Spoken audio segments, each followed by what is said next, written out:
4:30. I'll call the meeting to order. We want to recognize the LGBTQIA plus Pride Month and Caribbean American Heritage Month today. And the Board of Trustees regular meeting is called to order at 4:30.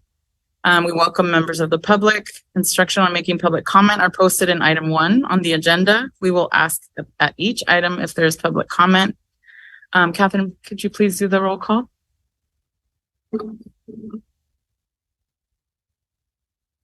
Yes, Trustee Olson. Here.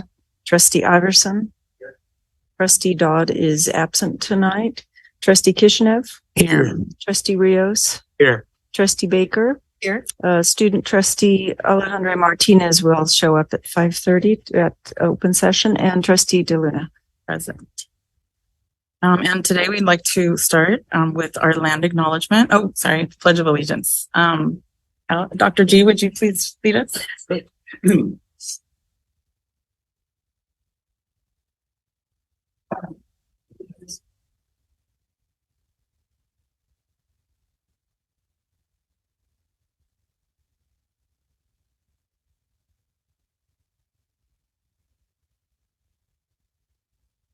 Thank you.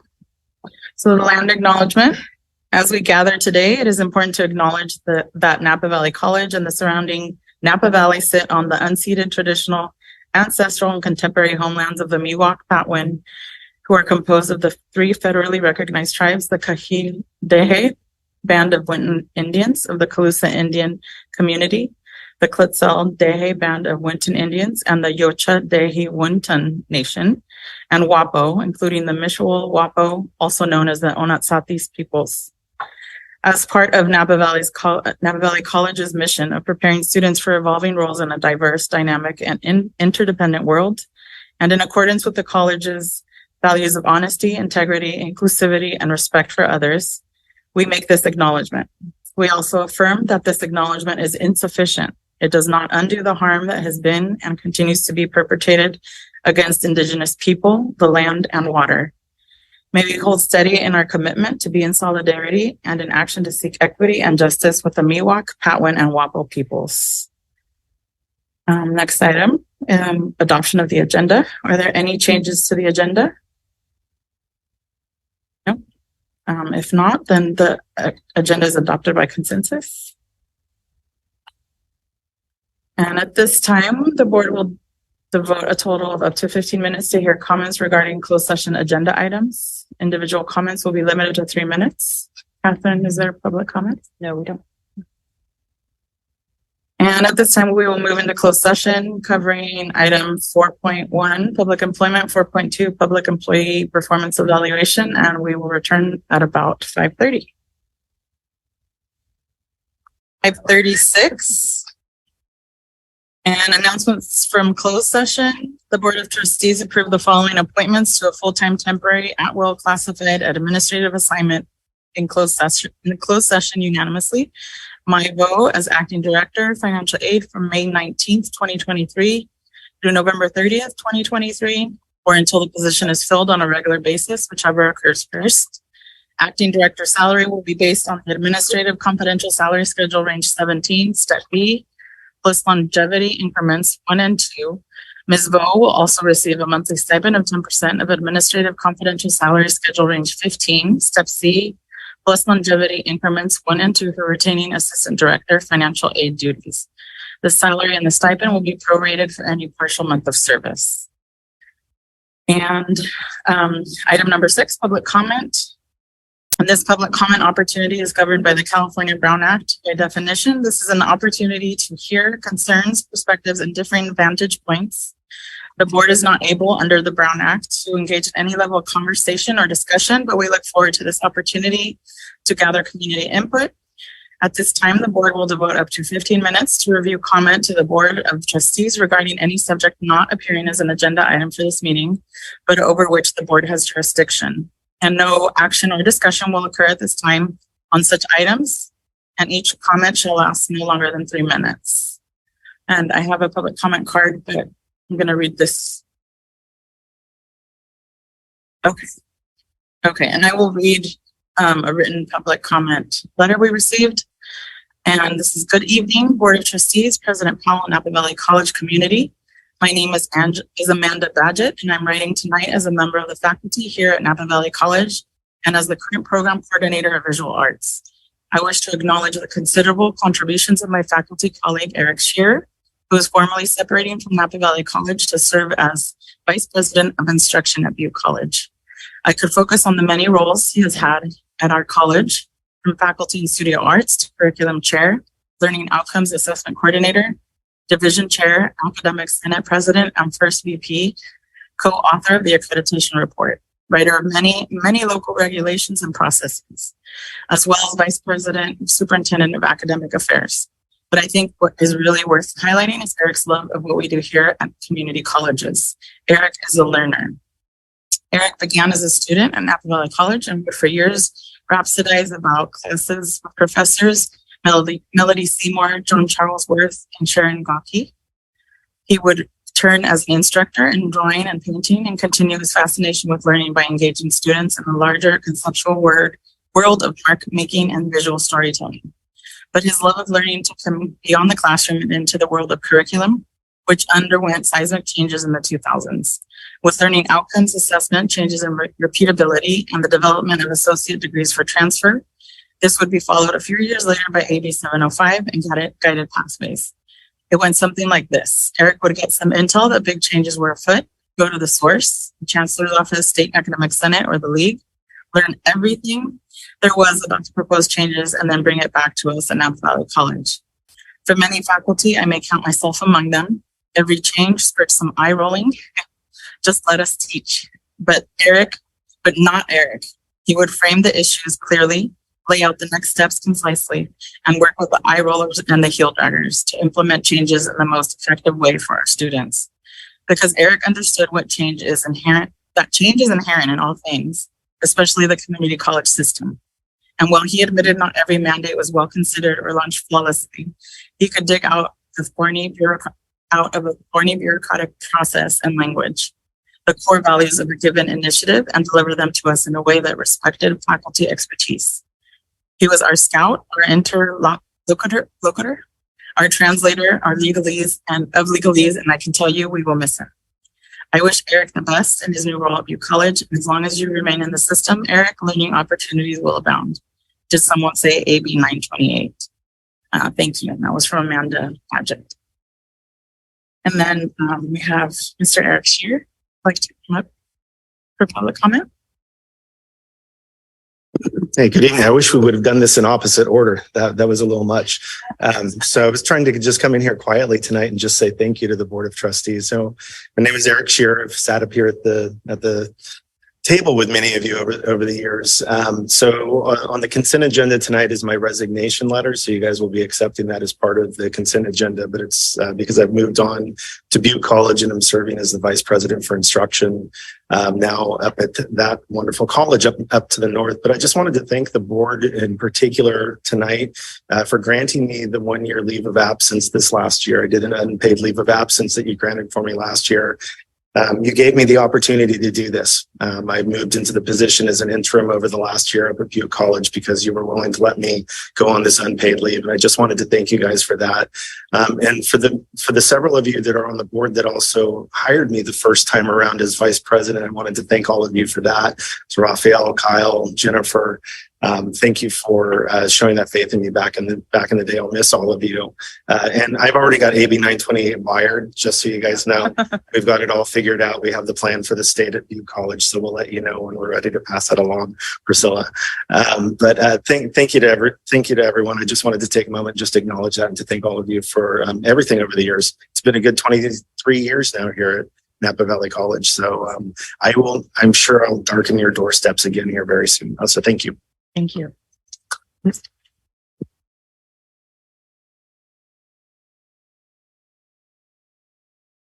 And we have somebody else? Okay. Thank you for your service, Eric. We really appreciate everything you've done here. And we wish you all the best of luck. Where are we? Number 7. So consent calendar. And this is the approval of the consent calendar. Do any trustees have questions about any of these items? I would like to recuse myself from item 7.8, the Mentis MOU. Is there public comment? And is there a motion to approve consent calendar? Second. All those in favor? Aye. Okay. Aye. Any opposed? And we'll just note that Trustee Olson's vote is minus that one item. Item 7.8. And general information discussion items, our board goals, if we can bring them up. And during our board retreat a couple weeks ago, we were able to, or was it last week? We were able to come to these board goals. There was a lot of fighting, but I think we got some pretty good goals. And I was just kidding about that. Thank you. So I think I'll read through them. So number 1 is lead from a framework that advances diversity, equity, inclusion, anti-racism, and accessibility. Number 2, prioritize operational effectiveness and efficiency. Number 3, ensure financial stability and long-term fiscal health of the college. Number 4, ensure the district and campus are ready for a 24/7 student housing community. And 5, provide direction, support, and resources to the superintendent president to grow community support for the college and its strategic initiatives. Does anybody have any further comment? If not, is there a motion to approve? I'll move to approve. Second. All those in favor? Aye. Aye. Aye. And that was Trustee Olson and Trustee Rios. Rios? Yes. Sorry, with Trustee Olson was, yeah. And then administrative services, item 12.1, the River Trail Village Housing Report. Mr. Reeves. Thank you, Trustee DeLuna. And in support of board goal number 4, ensuring the successful opening of our student residential site, I'd like to introduce and welcome our partners from the Voles Company, Ms. Ann Voles, Mr. Mike Loganville, and from our operator, Mr. Brad Shaw. I'd like to also introduce our senior dean of in student affairs, Robin D'Arcangelo, who is leading our implementation team. So they are prepared to provide you an update on where we are with our program. Thank you. Thank you, Jim.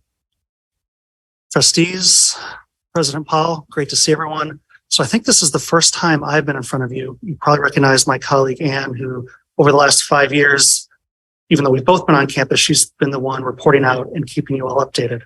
So it's really exciting for all of us to be here. In case you haven't noticed, there's been a lot of really good progress in River Trail Village. So I no longer call it our housing, it's River Trail Village. So we're very excited and really honored to be here in front of you all tonight to be able to report out on everything that's been going on. The 3 of us are so excited. We could make this a 30-minute presentation. We're not going to do that, don't worry. But just know that we're definitely available to answer questions, whether it's now or at a later point.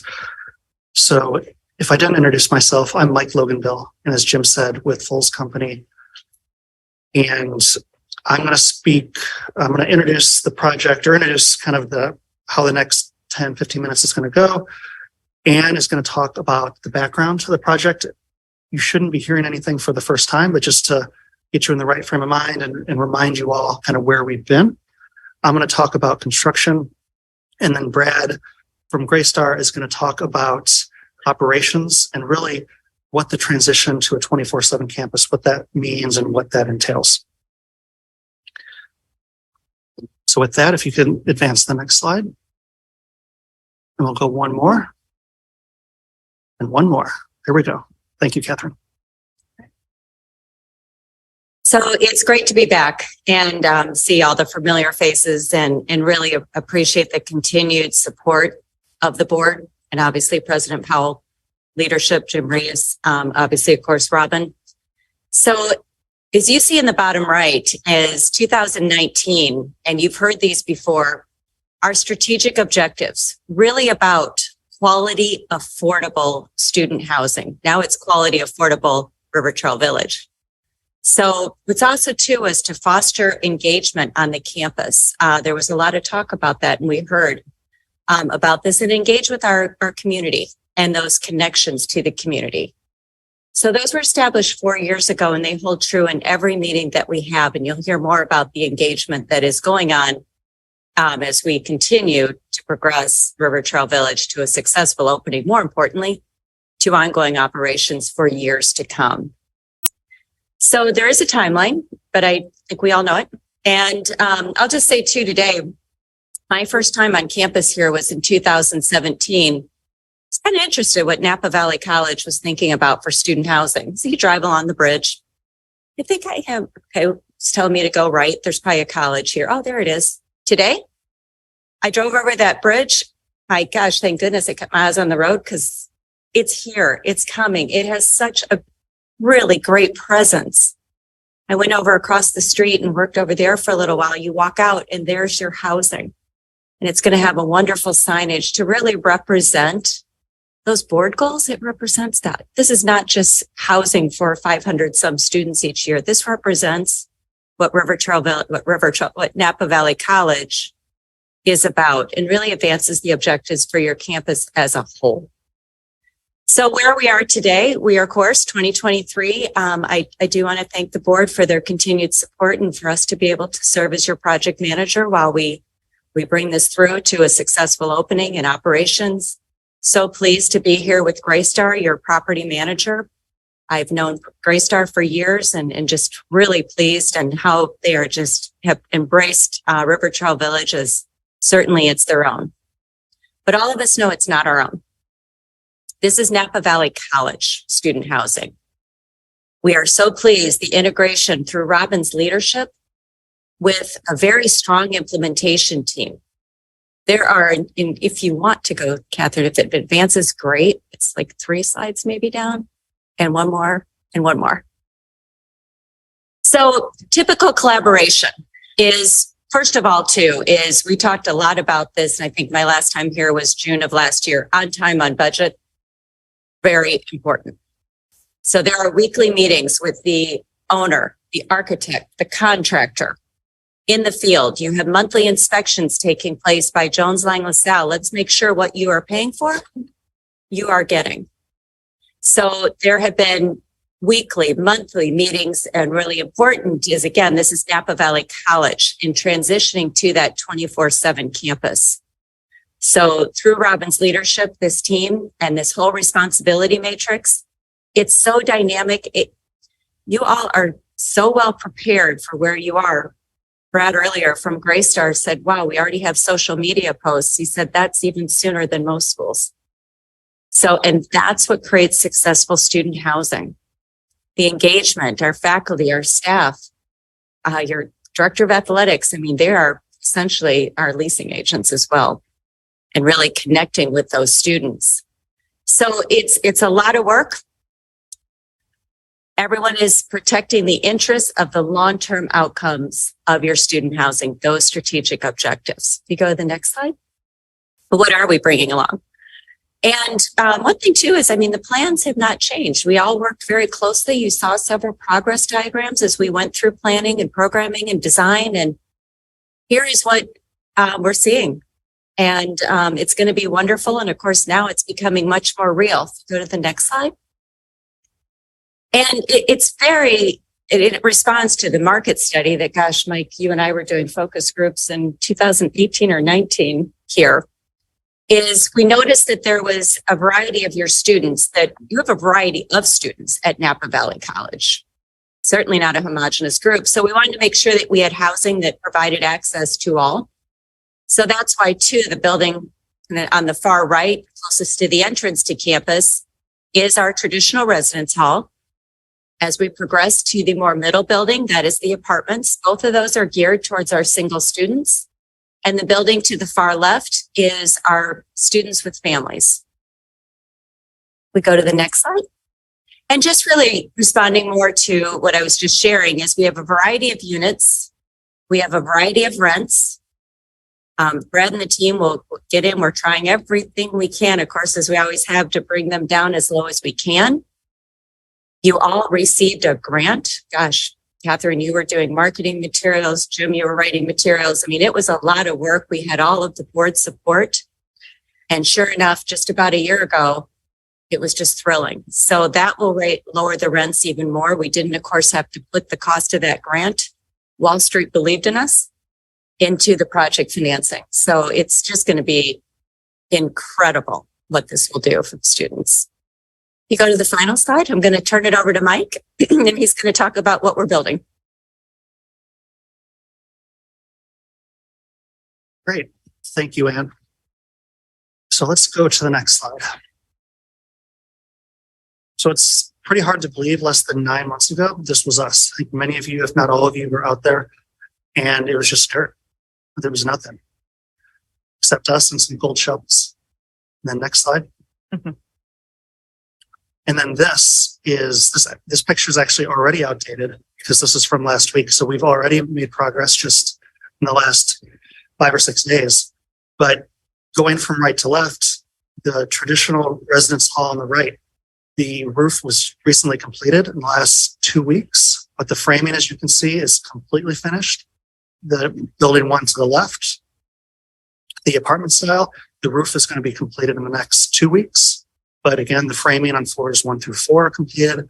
And then the building on the far left, our family building, they are starting on the second floor. They've already started on the second floor, and they'll be completely topped out in July, mid-month next month, which is a good place for me to plug a reminder that we're going to have our topping out event to celebrate not only the project as a whole, but the contractors who put in some blood, sweat, and tears the last 9 months.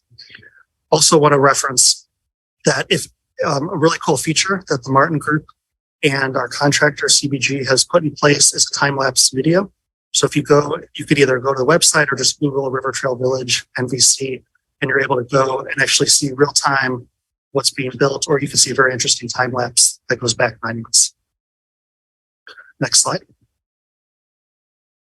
So I've already touched on some of the just very big picture highlights of what's going on, but I do want to mention that recently, under Robin's leadership, we've approved furniture for the inside of the building, both interior and exterior furniture, in conjunction with our architects and our developer, the Martin Group.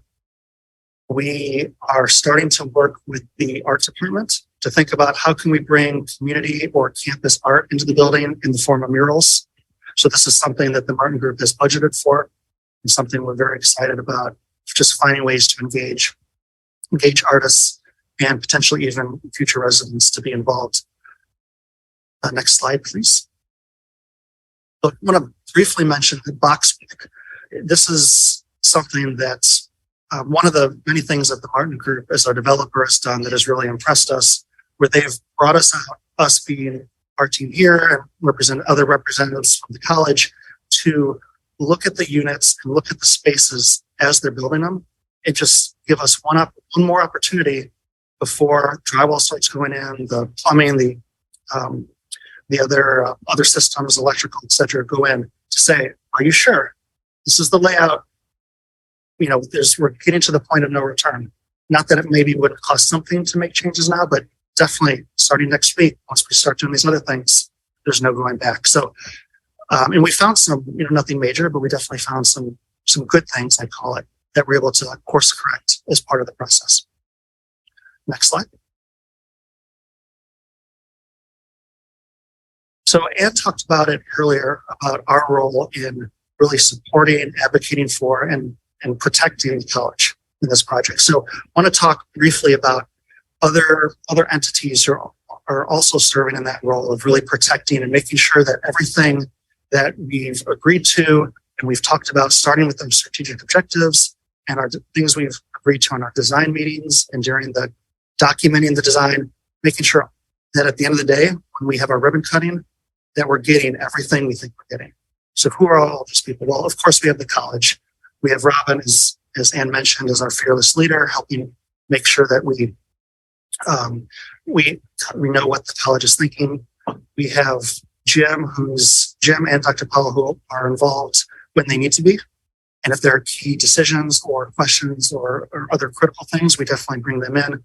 We also have bi-weekly meetings with Jim and Robin, with the developer, to make sure that, again, fully transparent, everything is being discussed in the open, because that's what a team is, to at the risk of sounding a little cliche, but that's really important. Then there's the developer. And part of the reason that we hired the Martin Group and are working with CBG is because they have a really strong track record locally in delivering these types of projects. So although we have a really good working relationship with them and we've been very impressed, we're not going to leave it to the developer or the contractor to just tell us everything's okay. So even though they have their checklists and their meetings and they're on top of things, we also have the construction monitor that Ann mentioned that was required by as part of the financial close by the investors. So they're out here monthly, again, making sure that what they're seeing being built matches what's in the drawings. They're taking a detailed look at the finances, making sure that the money that the contractor and developer says is still available and contingency in other places is accurate. And then you have Cole's company who serve a similar role as the construction monitor, but we're reporting directly to the campus versus the investment community. Two people that I didn't mention that technically should be up here. We also have a DSA inspector who's on site 9 to 5 every single day. So they're responsible, again, for making sure that the building is built per spec to the drawings. And then we have other inspection agencies that are coordinated through DSA, through the contractor and the developer. So there's a lot of people watching this to make sure that we're getting exactly what we think we're getting. Next slide. So because of all this oversight, there's really not, in a good way, there's not much to talk about during budget. Our team, the construction monitor, we're all aware what the budget is. We're watching the contingency. They've spent, I say they, the developer contractor team have spent in the low, 22% of their contingency as of last month. We're 24, as we see here, 24.4% complete. So usually you want your contingency spend to track below the percentage you are complete with the project, which we are. Of course, we'd always love it to be even lower. This is well within the range of acceptability. So we feel good about that.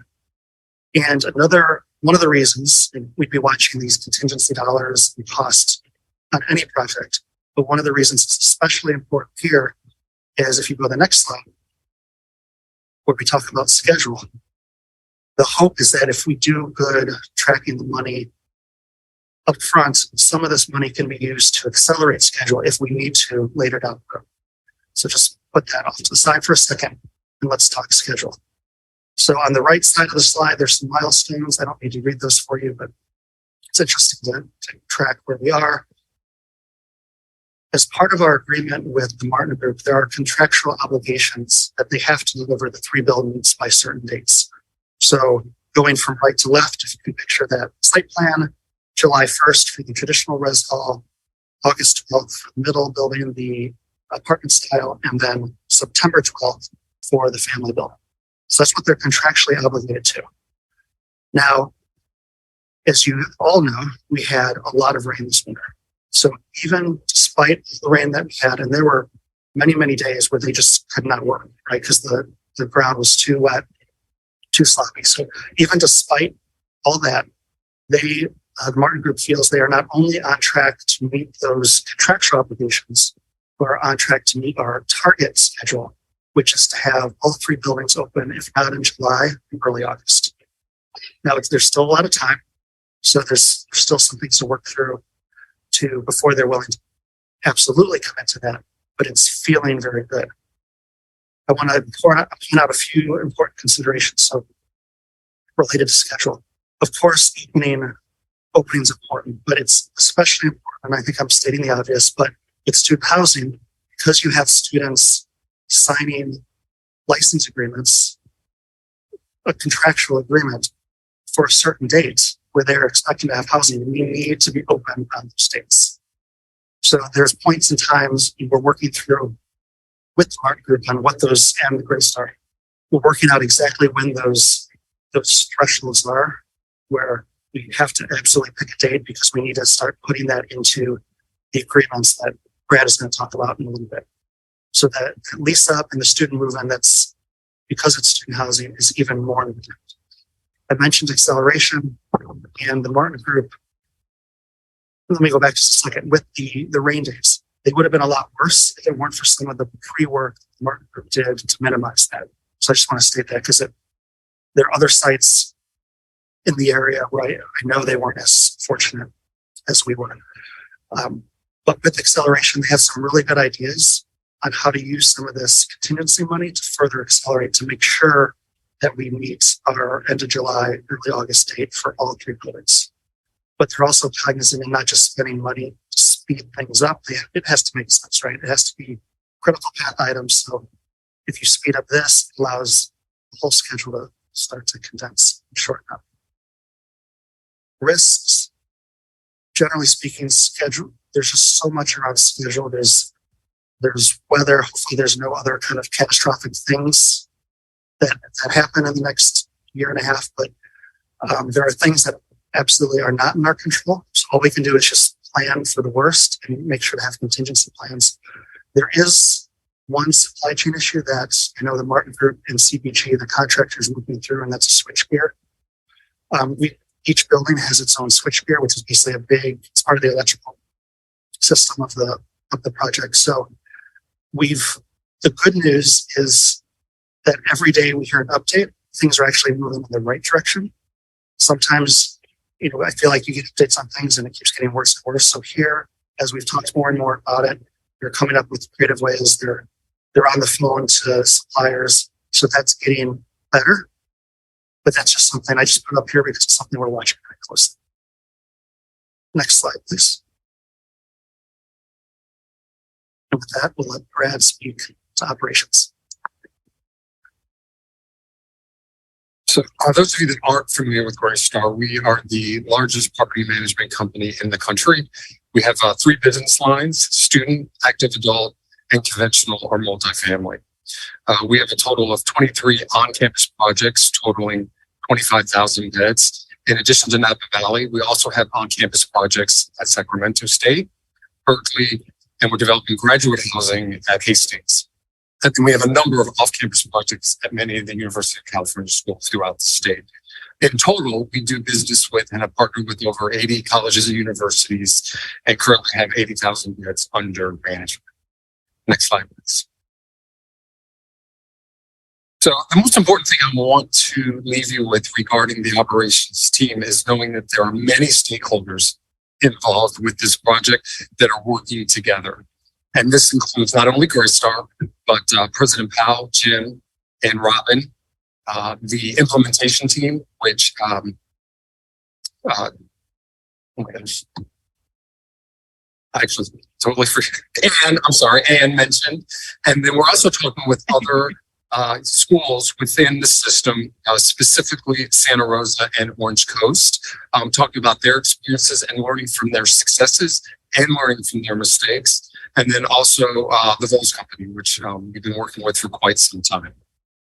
Next slide, please. So I want to touch base on a few key operational leasing and marketing milestones. So Anne already mentioned that we're very excited about putting together a marketing plan and implementing that plan this summer. We're ahead of schedule when it comes to social media marketing. So that is a good thing. And Greystone will be developing that plan and then implementing it with the college, working with enrollment management and the marketing team on campus to make sure that happens. We are excited about the River Trail Village Student Housing Information Office that will open in the library by August 1st. And this is where our on-site team will reside.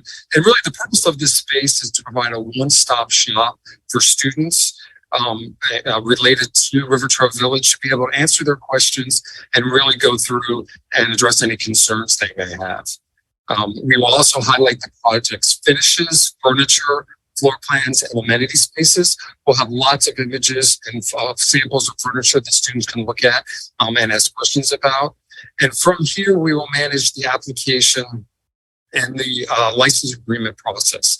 So the process students will go through is beginning in August, they'll be able to apply for their housing. And then from there, once they apply, then at some point in the fall, we will execute contracts that'll go out and they'll secure their guarantor as well. We'll begin against accepting applications in August, with the license agreement process happening shortly thereafter.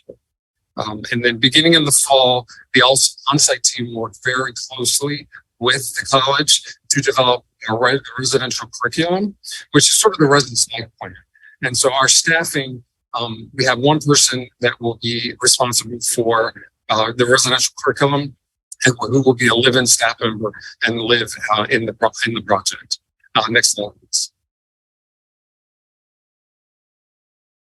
I covered all those.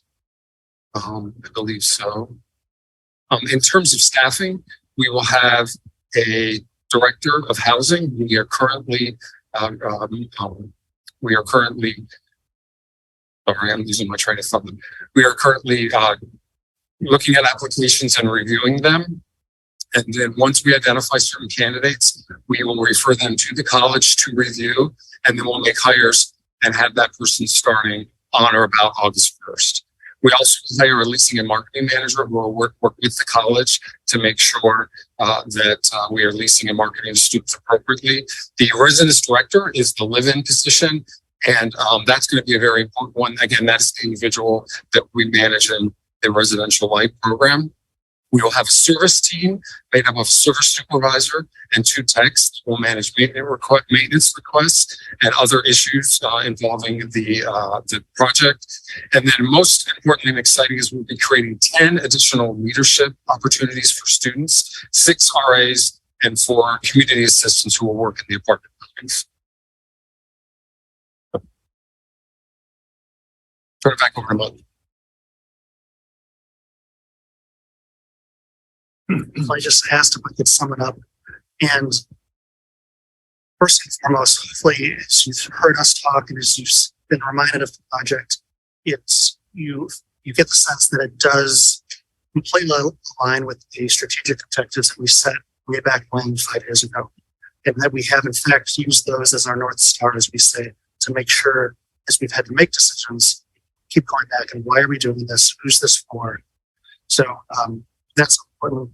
The fact that it's not only on budget, but we're also being even more protective than normal because we're trying to hold back contingency money for potential acceleration. And that's with everything Brad is doing in coordination with Robin. As Brad mentioned, they're ahead of the game as far as this transition. It takes a lot, as you can imagine, to a 24/7 campus. There's a lot of work to be done, things that you wouldn't even imagine just because you wouldn't need to think about it. So that's why we've started now, but we started this 5-6 months ago, and we'll be ready. And as far as construction schedule, it's on everyone's mind, and everyone is doing all that they can to continue to think of creative ways to make sure we're opening as early as possible. And with that, I just want to say thank you and allow any questions you might have. Thank you. Any trustees have any questions or comments? No? Thank you so much for your presentation. We look forward to opening up soon. We'll see you at the topping out in July July 10th. July 10th. I would add my thanks to Ann Vols, Mike Loganville, Bradshaw, and Robin D'Arcangelo. In addition to that listed implementation team membership, we are well on our way to a very successful opening and a really exciting time as we worked in a transformational way here at Napa Valley College. So I thank you, and we very much value our partnership with you. Thank you. Thank you. On item 12.2, summary of the governor's May budget review, or revise, sorry. Mr. Reeves. Thank you, Trustee DeLuna. This is the governor's review. Am I on the right agenda item, Catherine? Yes, 12.2. Sorry, we're having some technical difficulties. I lost the screen share for Zoom, so they're not seeing the screen. And I'll start talking and you catch up when you can. Okay. First of all, this is an update of the state budget. You recall that in May there was what's called a May revise, in which the governor and the legislature come to hopefully to tentative terms about the budget. Today is the day, the statutory date that the budget needs to be signed. Something was signed today. It was called a placeholder budget, and allows, here's what it allows. It allows the legislature to continue getting paid because they've adopted a budget, but buys a little time for a little more negotiation. From the perspective of community-based institutions, I'll just give you the highlights. First of all, the legislature is pretty much in tune with the cost of living at 8.22%. That will not impact our general fund. It does increase some of our categorical funds, including the MESA program, the Fuente program, Veterans Resource Center, and the Emoja programs. The legislature is rejecting Governor Newsom's proposal to provide additional funding support to student retention and recruitment activities, which is on the surface not good news. But the alternative to that is to combine that funding with COVID-19 recovery block grant to provide more flexibilities to the districts to address learning loss, recruitment and retention, and deferred maintenance proposals. So they've taken that single use fund and trying to pool it to allow districts more latitude to address those issues related to recovery from COVID-19. The downside of that as well is it looks like we're going to see a reduction in the deferred maintenance instructional equipment of about half.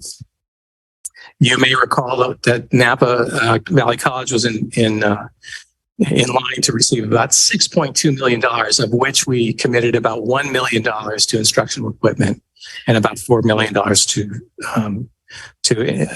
deferred maintenance. What we'll need to do is go back, if it's approved. Remember, this hasn't been quite approved yet. Go back to that COVID-19 pool and determine how much we can devote to those respective areas. And then some of you have indicated some concern about housing funding from the state. I want to assure you that's a future budget initiative and has not, and will not impact the funds we'll receive, the $31 million for our student housing project. In fact, much of that is in our county bank account today, and we're not giving it back. So that's the latest on the budget relative to community supported institutions. There's more to come as the trailer bill comes out, and we'll report on that. Thank you. Any questions or comments? No? And item 12.3, the 2022-2023 unrestricted general fund 11 revenues and expenditures budget update as of May 31st, 2023. Thank you. Can you pull up the PowerPoint or go to the earlier pages there, Catherine? Yeah. I will need your help there because I don't remember every word I wrote. Okay, That's the important part, right? hang on. I'm going to give up on the Zoom meeting. Good, and here we go.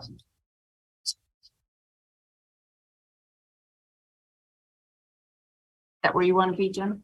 To the PowerPoint, the narrative first. Is it earlier in that? For the fund 11, are we? It's the PowerPoint, Fund 11. I'm sorry. You're correct. Let's go to that report. Thank you. I'm sorry. Could you make that larger, Catherine, on the right side? Jenny, could you read that for me? Oh, it's making me crazy. Sorry. Move over a few more columns to the right. I think that's the important part. This is our Fund 11 budget for the year ending June 30th, 2020.